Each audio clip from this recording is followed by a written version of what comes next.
সবাই তো সংসার আছে গো, সবাই আমরা সংসারী জীব। এখনো এখানে আরো এত এর চেয়ে আরো বেশি লোক আসবে। তারা কেন এলো না একসঙ্গে?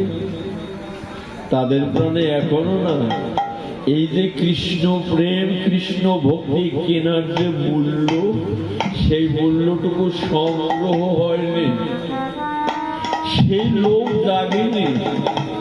যাদের প্রাণে লোক জেগেছে ওখানে গেলে আমি দুটো হরিকথা কৃষ্ণ কথা শ্রবণ করতে পারবো।